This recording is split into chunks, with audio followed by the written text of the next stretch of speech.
ज्ञान गंगा गीता चैनल में आप सभी का स्वागत है।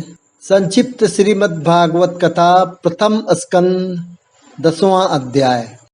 शौनक जी बोले, हे सूत जी, युधिष्ठिर तो बंधुनाशक दुख से अत्यंत संतप्त थे।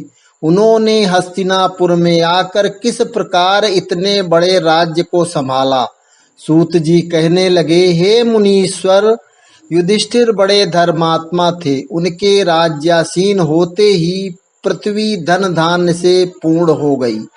कहीं भी दैहिक दैविक और भौतिक ताप ना रहा। किसी को कोई रोग ना होता था। सब ऋतुएं समय समय पर फूल और फल देती थी।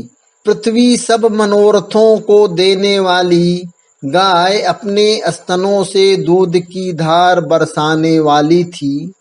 नदी समुद्र और पर्वत आदि सब स्थान में पूर्णता व्याप्त थी। द्वारिकावासी श्री कृष्ण जी बराबर हस्तिनापुर में आकर युधिष्ठिर को सत परामर्श दे जाया करते थे। जब श्री कृष्ण जी वहां से चलने लगते, तब द्रौपदी, सुभद्रा आदि स्त्रियां अपने नेत्रों से टपकते हुए आंसुओं को रोक उनको बड़े आदर सत्कार से विदा करती। नाना प्रकार के वाद्य बजने लगते। कुरुवंश की सब स्त्रियां लज्जावश अपनी अट्टालिकाओं पर चढ़कर खिड़कियों के पीछे छिपी हुई उन पर फूलों की वर्षा करती थी। उनके रथ पर मोतियों की झालर लगाती और अर्जुन श्वेत छत्र लेकर श्री कृष्ण जी के पीछे खड़े हो जाते थे। उद्धव और सात्यकी चंवर हिलाते तथा इस प्रकार पुष्पों की वर्षा के मध्य में रथ पर बैठकर चलते हुए श्री कृष्ण जी अत्यंत शोभायमान होते थे। यहाँ तहाँ ब्राह्मण लोग खड़े होकर उन्हें आशीर्वाद देते थे। यद्यपि वे स्वयं अद्भुत व अद्वितीय पुरुष, पुराण पुरुषोत्तम और सब प्रपंचों से रहित तथा हस्तिनापुर वासियों ने उनमें जो सगुण प्रेम प्रवाहित किया था, वह सर्वथा ही प्रशंसनीय है। जब वे चलने लगते, तब पांडवपुर की कृष्ण भक्त स्त्रियों में दिन रात उन्हीं का यशोगान होता रहता। घर घर यही चर्चा होती रहती कि श्री कृष्ण जी नाम रूप रहित भक्त की उत्कंठा से निर्मल चित्त होने से परम मुक्तिदायक और कल्याण के स्थान है। वे बुद्धि को शुद्ध करने वाले ईश्वर अपने लीला से संसार को उत्पन्न, पालन और संहार करने वाले हैं। जब राजाओं में तमोगुण की प्रधानता होती है और जब वे अधर्म से केवल अपना ही उदर पोषण करने लगते हैं, तब संसार का, प्रजा का कष्ट दूर करने के लिए यही श्री कृष्ण जी युग युग में अवतार धारण कर अपने ऐश्वर्य, सत्य, प्रतिज्ञा, दया और यश का प्रचार करते हैं।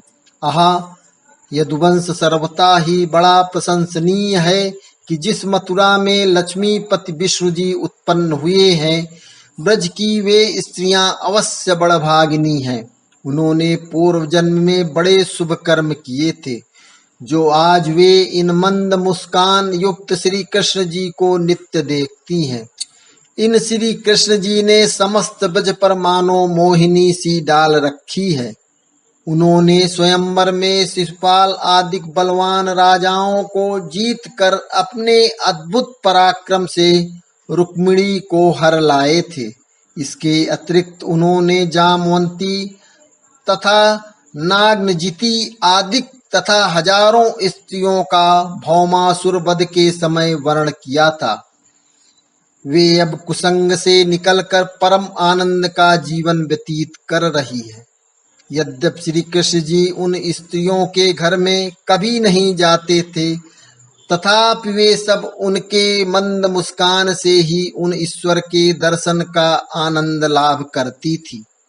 इस प्रकार जब श्री कृष्ण जी हस्तिनापुर से चलने लगे, तब उनकी रक्षा के लिए युधिष्ठिर ने स्नेह से हाथी, घोड़े और रथ सहित अपनी एक पैदल चतुरंगिनी सेना को उनके साथ कर दिया।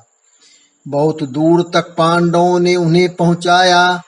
श्री कृष्ण जी अनेक वनों, नदियों, देशों और कितने ही पर्वतों को देखते हुए द्वारका आए।